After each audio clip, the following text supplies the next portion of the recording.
Hello everyone, welcome to Pinal mehndi artist. आज हमारी class का डे 5 है, जिसमें हम सीखेंगे कि लाइन कैसे ड्रॉ करनी है।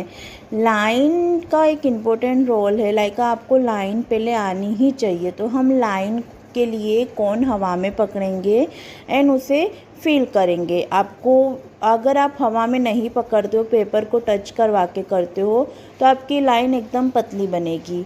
और अगर आप ज़्यादा हवा में कौन पकड़ते हो तो आपकी लाइन टूट जाएगी। तो अब हमको नॉर्मली हवा में पकड़ना है कौन, और पीछे से थंब से इसको पुश करना है। आप जितना पुश करोगे उतनी मेहंदी बाहर आएगी।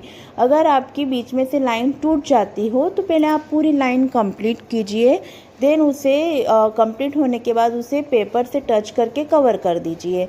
सेम स्टैंडिंग लाइन है, सेम प्रोसेस है, उसको भी नॉर्मल हवा में रख के हमें फील करना है। हमें हवा में क्यों रखना है? क्योंकि हमें हमारी लाइन पतली नहीं चाहिए, उसका कलर भी तो आना चाहिए अगर हम लाइन करते हैं तो उसको नॉर्मल हवा में रख के उसे फील करना है।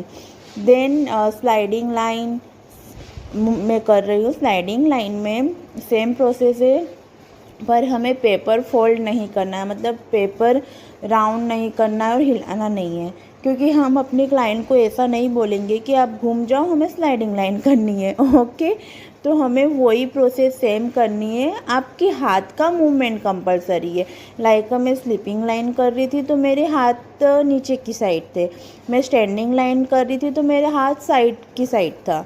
अब मैं स्लाइडिंग लाइन कर रही हूँ तो मेरा हाथ नीचे की साइड है। तो इस तरह से हमें हाथ की मूवमेंट चाहिए, हमें पेपर राउंड नहीं करना है, हमें पेपर घुमाना नहीं है। इसी तरह मैं जिगजैग लाइन करूँगी।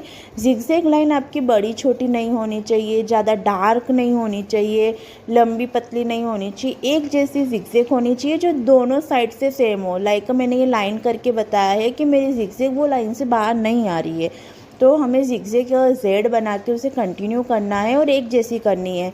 फिर जिगजैग में 2 टाइप्स है, एक जेड वाला और एक सी वाला। तो हम सी की कर रहे हैं। सी में भी सेम प्रोसेस है, आपको सी बनाना है और उसको कंटिन्यू करना है। सी उसमें भी सेम बात ध्यान रखनी है कि बड़ी छोटी नहीं होनी चाहिए, सी लंबी नहीं होनी चाहिए और डार्क नहीं होनी चाहिए। अब मैं बना रही हूँ वेविंग लाइन। वेविंग लाइन के लिए आपको वेव बनानी है, ज़्यादा डीप में नहीं करनी हो, ज़्यादा बड़ी बड़ी नहीं बनानी है। अगर हम बड़ी बनाते हैं तो उसमें कुछ वर्क नहीं होता है, इसलिए हमें छोटी छोटी वेविंग लाइन करनी है जिसमें हम वर्क कर सकते हैं। लाइक मैंने डॉट किया है और लीफ की है। इसी तरह से हमें सारी लाइन करनी है और आप भी ये सब प्रैक्टिस करना, क्योंकि ये फर्स्ट इम्पोर्टेंट है, इसलिए हमें ये प्रैक्टिस करनी